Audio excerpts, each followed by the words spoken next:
최근 중국 베이징의 한 동물원에서 극심하고 충격적인 집단 폭력 사태가 발생하여 사회적으로 큰 파장을 일으켰습니다. 남성 집단과 여성 집단으로 명확히 구분된 무리가 극렬하게 충돌하는 모습이 목격되었으며, 특히 영유아를 품에 안고 있던 중년 여성이 바닥에 쓰러진 다른 여성을 무자비하게 발로 걷어차고 머리카락을 붙잡아 끌어올리는 경악스러운 폭행을 자행했습니다. 도대체 이 장소에서 어떠한 불미스러운 사건이 발생했던 것일까요? 오늘은 영국 런던을 기반으로 활동하는 특파원 사라 김 기자의 생생한 현장 경험을 바탕으로 구성된 심층적인 사연을 전달해 드리고자 합니다. 안녕하십니까? 저는 영국 런던에서 전문 기자 활동을 수행하고 있는 사라 김이라고 합니다. 저는 지난해 한국과 중국의 대중교통 시스템을 심도 있게 취재할 귀중한 기회를 얻었으며, 당시 제가 직접 목격하고 체감했던 현실적인 이야기들을 청취자 여러분과 공유하고자 이렇게 제보를 드립니다. 지난 7월, 저는 세계 각국의 지하철 시스템에 대한 대규모 특집 기사를 집필하는 프로젝트를 진행하고 있었습니다. 영국 런던에 본사를 둔 부동산 개발 전문 기업인 에센셜 리빙이 주관하여 전 세계에서 이용률이 가장 높은 10개 도시의 지하철을 대상으로 광범위한 평가조사가 실시되었습니다. 이 평가는 지하철의 수송 역량, 합리적인 요금 구조, 그리고 대중의 접근성 등을 핵심적인 평가 기준으로 설정하였는데, 이 모든 평가 기준 항목에서 최상위권을 인정받아 영예로운 1위를 차지한 국가는 바로 대한민국이었습니다. 특히 한국의 지하철은 모든 역에 에스컬레이터와 엘리베이터가 완벽하게 설치되어 있어 수많은 해외 방문객들이 그 압도적인 편의성과 시설에 깊은 감탄을 금치 못하는 실정입니다.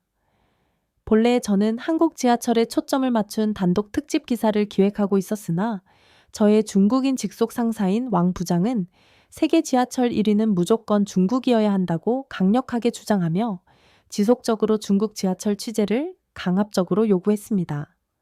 이미 에센셜 리빙이 발표한 최신 조사 데이터가 공식적으로 발표되어 공개된 상황이었음에도 불구하고 중국 지하철이 세계 최고라는 상사의 주장은 객관적인 시각으로 도저히 수용하기 어려웠습니다. 제가 명확하고 객관적인 근거 자료를 제시하여 논쟁을 시도했으나 왕 부장과의 논쟁은 전혀 진전되지 않았습니다. 그는 오직 자신의 의견만이 전적으로 옳다고 역설하며 이번 한국 출장 일정에 중국도 반드시 포함하여 두 나라를 함께 방문하고 한국과 중국 지하철의 수준을 직접 비교하는 기사를 반드시 작성하라는 지시를 하달했습니다. 저는 이 지시가 매우 비합리적이고 불필요하다고 판단했지만, 같은 아시아 문화권에 속하는 국가로서 두 나라를 함께 취재하는 것으로 최종적인 결정을 내렸습니다. 솔직히 속으로는 중국 지하철의 실제 수준은 이미 명확할 것이기에 중국에서는 남은 기간 동안 개인적인 여행이나 즐겨야겠다고 생각했습니다. 저는 먼저 대한민국에 도착하여 취재 여정을 개시했습니다. 인천국제공항의 공항철도가 제가 처음으로 방문하여 취재를 시작한 장소였습니다.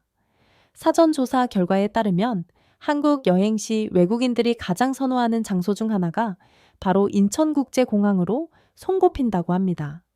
많은 외국인이 인천공항을 단순한 교통, 인프라 시설이 아닌 하나의 주요 관광 명소로 인식하는 듯 보였습니다. 저는 인천공항에 발을 들여놓는 순간부터 카메라를 활용하여 그 놀라운 광경을 기록하기 시작했는데, 공항은 제가 예상했던 수준을 훨씬 초월할 정도로 탁월했습니다. 내부 시설의 설계와 전체적인 구성이 매우 훌륭했으며, 제가 외국인임에도 불구하고 출입국 심사와 수화물 수취 과정이 놀라울 만큼 신속하게 처리되었습니다. 이처럼 모든 행정 처리 과정이 빠른 곳을 경험해 본 것은 이번이 제 생애 처음이었습니다.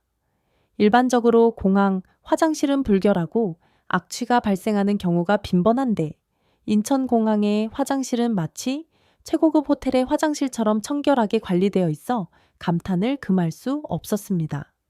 더욱이 공항 곳곳에 보안 요원들이 체계적으로 배치되어 있어 외국인의 입장에서 최고 수준의 안전함을 체감할 수 있었습니다. 안내 표지판 역시 매우 조직적이고 잘 정비되어 있었기 때문에 저처럼 길 찾기에 익숙하지 않은 사람도 이동 동선을 빠르게 파악할 수 있었습니다. 공항에 도착한 순간부터 이미 기사로 취재할 거리가 방대할 정도였습니다. 심지어 인천공항에서 개인 유튜브 영상을 직접 촬영하는 외국인들도 다수 목격할 수 있었는데, 이는 외국인들이 이 공항 시설을 얼마나 높게 평가하고 있는지를 명확하게 보여주는 증거였습니다. 저의 동선은 곧바로 공항철도로 자연스럽게 이어졌습니다. 평소 극심한 길치였음에도 불구하고 환승 과정 없이 단 한 번의 길을 찾을 수 있을 만큼 인천공항에서 공항철도로 연결되는 이동 경로는 매우 간단하고 직관적이었습니다. 공항에서 경험했던 짧은 순간들을 되돌아보며 이번 특집 기사가 반드시 큰 성공을 거둘 것이라는 강한 확신이 들었습니다. 1시간 가까이 열차를 이용했음에도 불구하고 지불한 요금은 한국 돈으로 5만 점조차 되지 않았습니다. 이렇게 엄청난 규모의 선진시설을 갖추고도 이토록 저렴한 요금을 책정한다는 사실은 한국 정부가 지하철 인프라에 막대한 재정적 투자를 아끼지 않고 있음을 분명하게 짐작하게 했습니다. 저는 숙소가 위치한 홍대 입구역으로 향했는데 홍대까지는 공항철도를 이용하여 약 50분가량 소요되었으며 환승 없이 바로 도착할 수 있었습니다.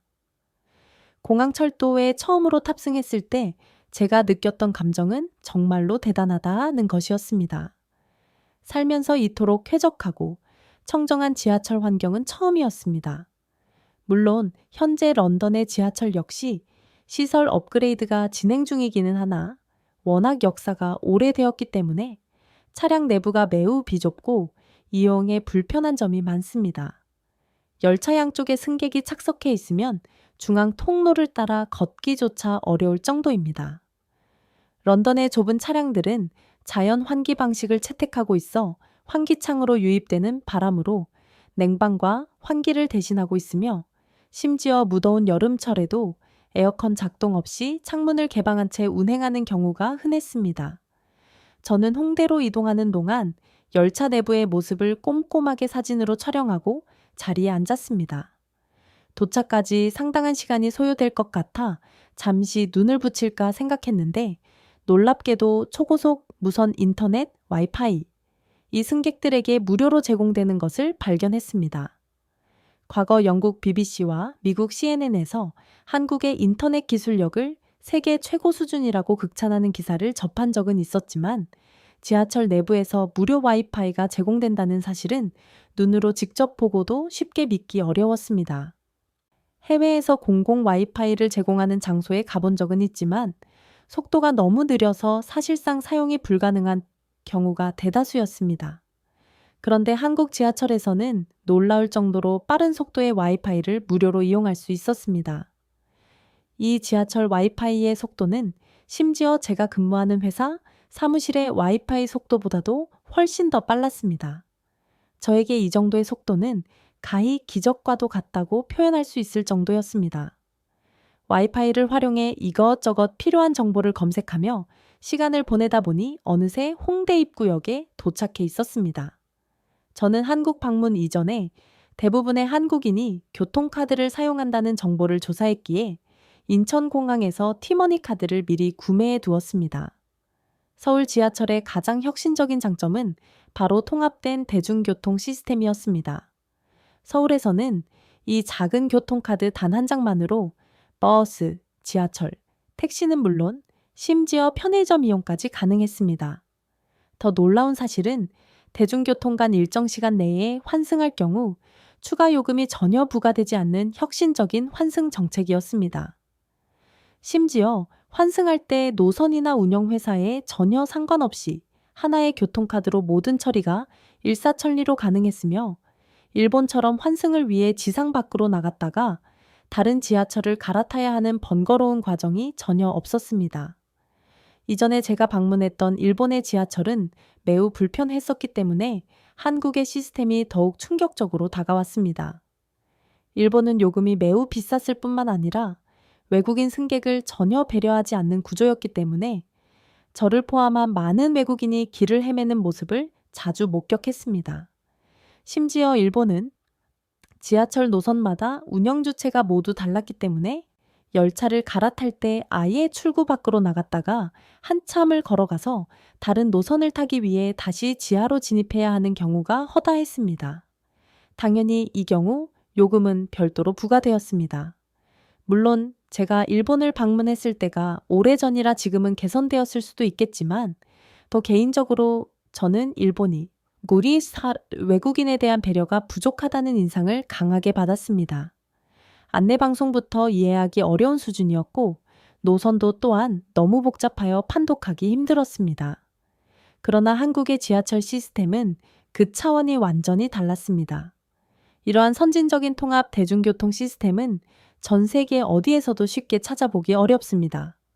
물론 교통카드를 사용하는 국가도 존재하지만 한국처럼 환승을 무료로 제공하지는 않습니다. 이 때문에 수많은 국가들이 한국의 교통 시스템을 벤치마킹하고 있으며 실제로 서울시는 다른 나라의 교통카드 시스템을 성공적으로 수출하고 있다고 합니다. 이 작은 카드 한 장만으로 한국의 모든 교통수단을 저렴하게 이용할 수 있다니 한국에 거주한다면 자가용이 전혀 필요 없을 것 같다는 생각이 들었습니다. 또 다른 경이로운 사실은 한국의 지하철이 24개 노선에 걸쳐 약 800개 가까운 역을 보유하고 있다는 점이었는데 2028년까지 완공될 예정인 역까지 합치면 900개가 넘는 역이 생겨날 예정입니다. 게다가 GTX 관격급 팽철도 250개 역까지 증설이 예정되어 있다고 하니 주변에 지하철역이 없는 곳이 있을까 싶을 정도의 압도적인 밀집도였습니다. 그리고 정말 경이로운 부분은 이 모든 역에 스크린도어가 설치되어 있다는 사실입니다. 2005년 2호선 4단격을 시작으로 2009년에는 서울의 모든 지하철역에 스크린도어 설치가 완료되었다고 합니다. 외국인의 관점에서 스크린도어는 승객 안전성을 극대화하는 가장 핵심적이고 중요한 안전장치로 느껴졌습니다.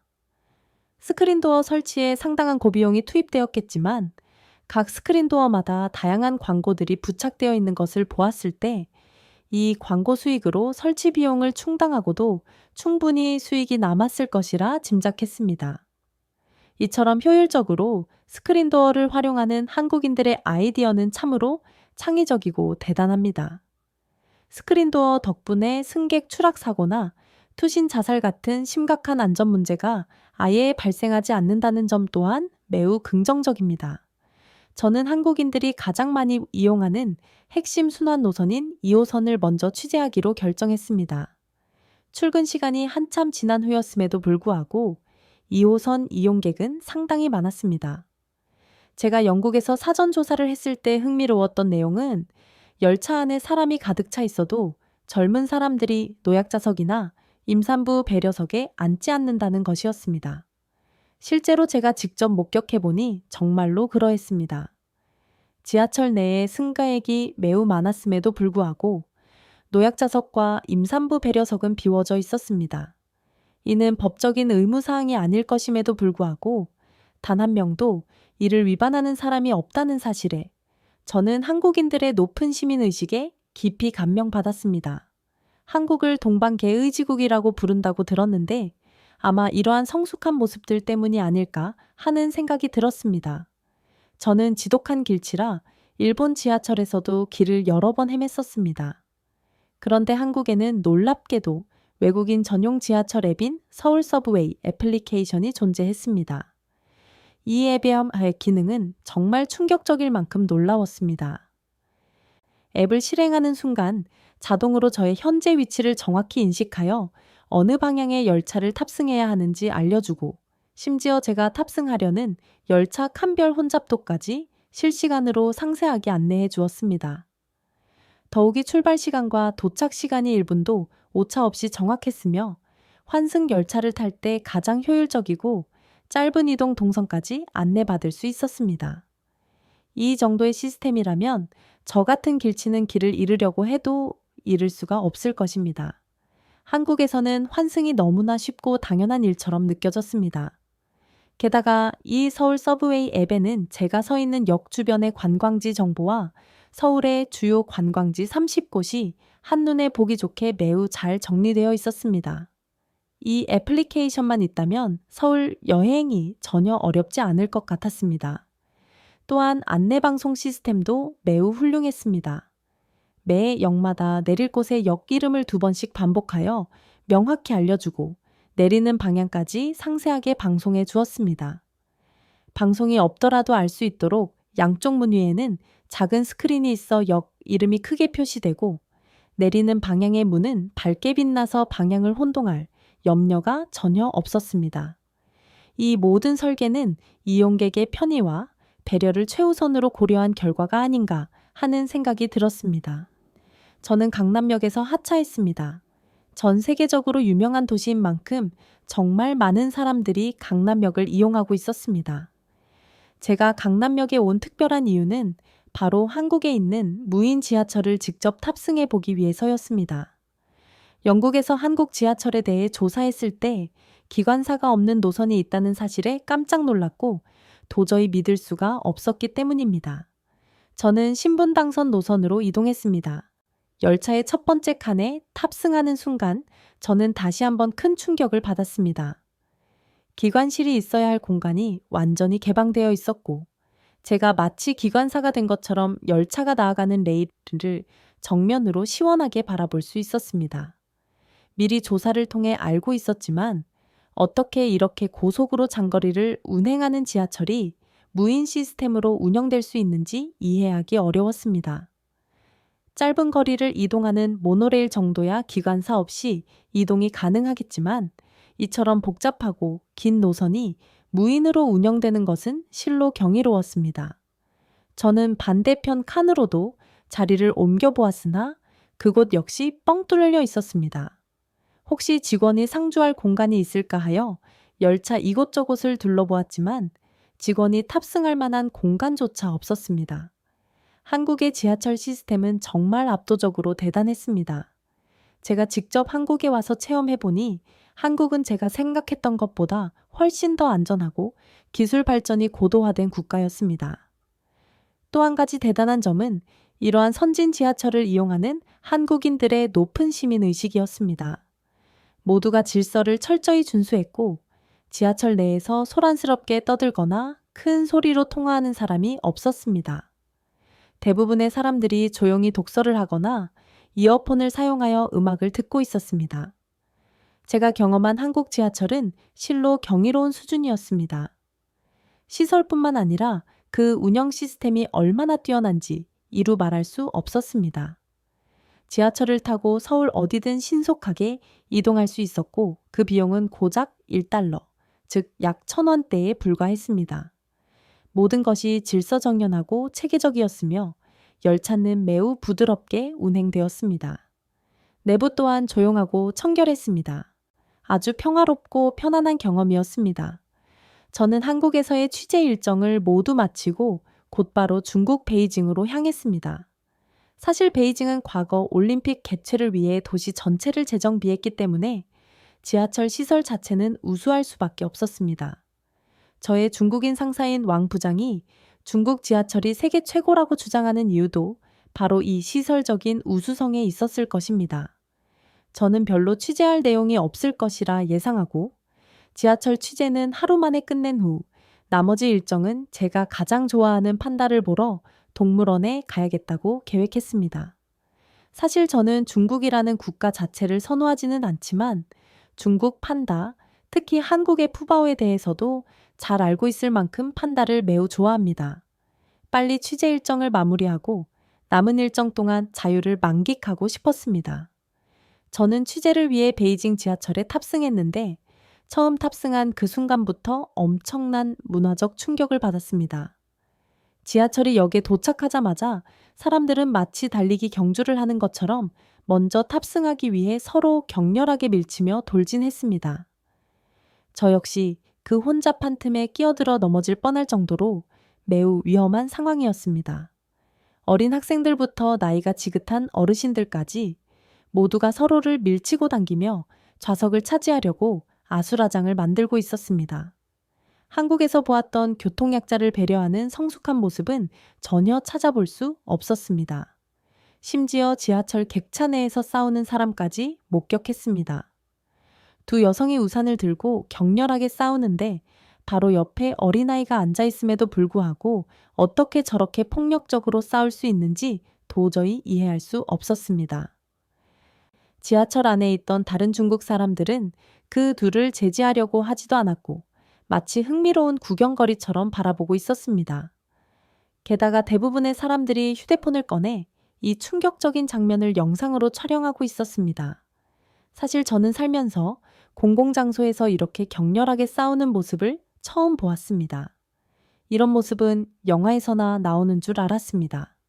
그런데 중국 지하철 안에서는 이러한 폭력 사태가 비일비재한 것 같았습니다. 이뿐만 아니라 사람들은 지하철 내에서 소란스럽게 떠들었고 자기가 내려야 한다며 다른 사람들을 거칠게 밀치는 일이 너무나 많았습니다.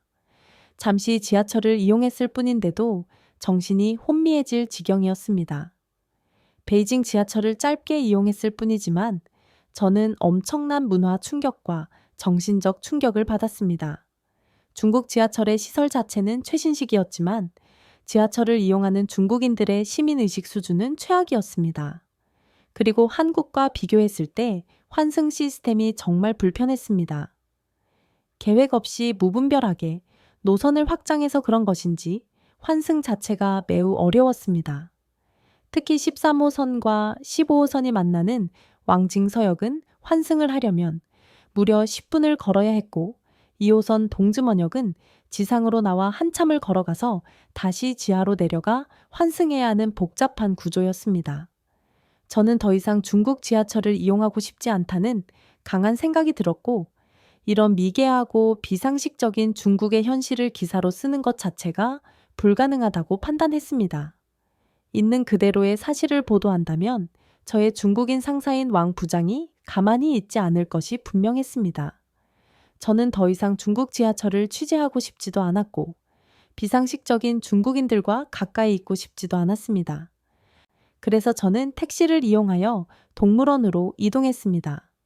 제가 정말 좋아하는 판다와 다른 동물들을 보며 마음의 안정을 찾으려 했습니다. 하지만 그 평화는 오래 지속되지 못했습니다.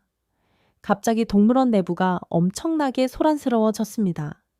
비명과 고함을 지르는 소리가 들려 동물들이 놀라지 않을까 크게 걱정되었습니다. 특히 제가 좋아하는 판다는 소리에 매우 예민합니다. 저는 소리의 근원지를 찾아 걸어갔는데 그곳에서 벌어지고 있는 엄청난 집단, 난투극 장면의 경악을 금치 못했습니다. 중국인들이 단체로 집단 난투극을 벌이고 있었습니다. 왜 싸움이 시작되었는지는 알 수 없었지만 남자는 남자끼리, 여자는 여자끼리 격렬하게 싸우고 있었습니다.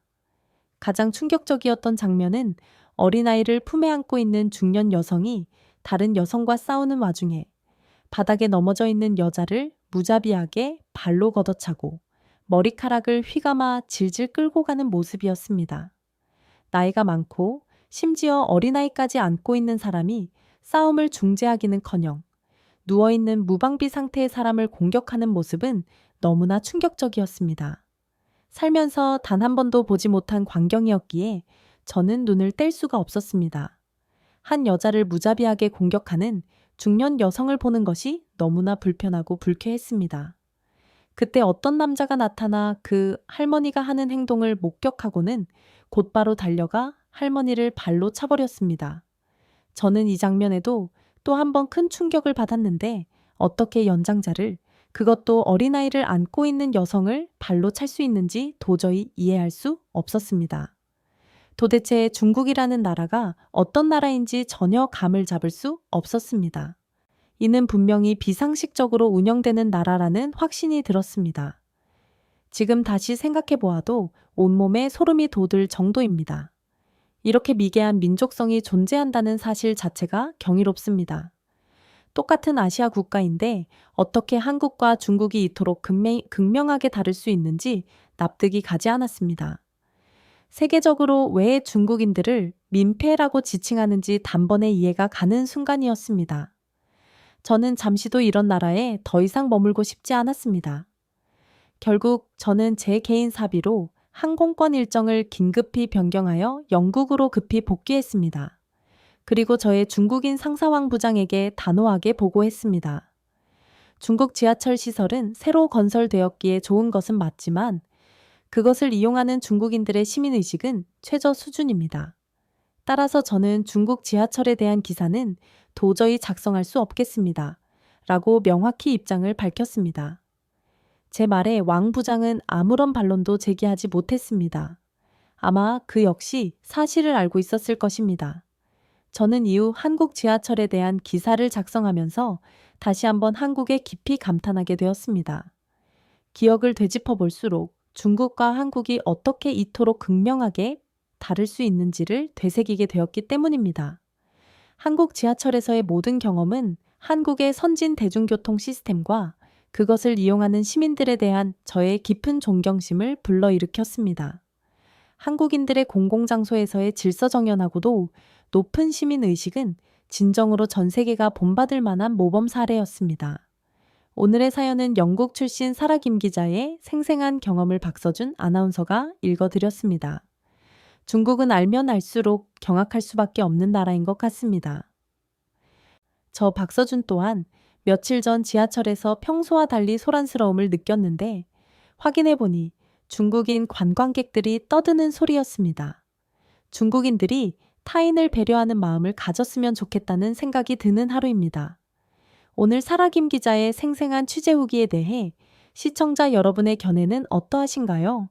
여러분의 소중한 의견을 댓글로 상세하게 남겨주시면 감사하겠습니다. 이 영상이 유익하고 흥미로우셨다면 구독 버튼과 좋아요 버튼을 잊지 마시고 꼭 눌러주세요. 시청자 여러분의 적극적인 반응과 건설적인 피드백은 저희 채널이 더욱 심층적이고 흥미로운 사연을 엄선하여 소개하는 데 큰 동기부여가 됩니다. 아울러 이 영상을 주변 지인들에게 널리 공유하여 더 많은 사람들이 한국과 중국의 문화를 객관적으로 비교할 수 있도록 도움을 주시면 대단히 감사하겠습니다. 저희는 다음 기회에 더욱 흥미로운 사연을 가지고 다시 돌아오겠습니다. 지금까지 감동사이다의 박서준 아나운서였습니다.